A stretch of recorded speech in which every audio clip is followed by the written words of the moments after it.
So in this video, i-check naman natin tong mini turbo fan na nabili natin dito sa TikTok. So this one is a high-speed fan na. Tapos rechargeable siya. Ang kanyang charging port is Type-C. No? Which is a good thing kasi madali na lang siya hanapan ng charger. Pero meron naman siyang kasamang Type-C cable dito sa kanyang box. And then aside from that, meron na rin siyang free lanyard na kasama. And mukhang sturdy naman yung quality. Meron siyang hose for lanyard. Siguro para pag nasa labas, diba, mas secure siya hawakan. And then dito, ito yung kanyang button for power on and power off. Yan.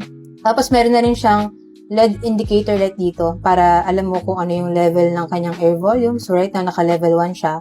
Ang gear niya is up to 100 gears yung speed. Yan. Tapos, makikita mo rin dito yung kanyang battery life, no? Pag charge siya, meron din siya dito ang charging indicator kung ilang percent na yung na-charge mo sa kanya. Yan. And then, ang napili kong color is color blue. Merong white, pink, tsaka yung gun color niya. So, based sa product description, yung kanyang battery life is kapag naka 100 gear siya, yung pinakamataas na gear, aabot siya ng 2 hours bago siya malobat na continuous usage.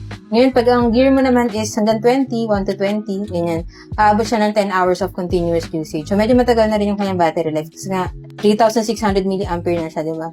Yan. So, now, try naman natin yung lakas na hangin niya, no? So, parinig ko sa inyo using itong ating mic. Alisin muna natin yung kanyang noise cancelling feature para mas marinig nyo.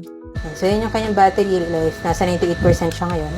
Yan. Ganyan yung kanyang gear number 1. 60. 80. Then, pinaka-max yan.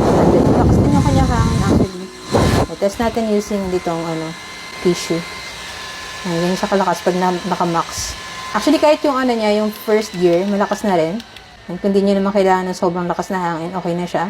And yung feeling niya sa kamay, hindi naman siya parang cheap hawakan, no? And actually, parang yung rin siya, yung mga branded na fan din. Nagustuhan ko rin dito, pwede siyang handheld. And then, pwede mo rin siya itayo, pa ganyan. And so, hindi siya tutumba pag tinayo mo siya sa table or sa desk mo na ganyan. I think this is best for students, office workers, mga tao na mahilig mag-travel, mag-commute sa labas, di ba? Ayan. So, kung kailangan nyo rin ng ganitong mini turbo fan na rechargeable, check nyo na lang to sa Yellow Basket. Yan po nabili nyo sa akin para same quality and legit store din yung mapagbilan nyo. So, yun lang. Sana nakatulong tong video. And if you have any other questions, just let me know in the comments and follow for more tech content.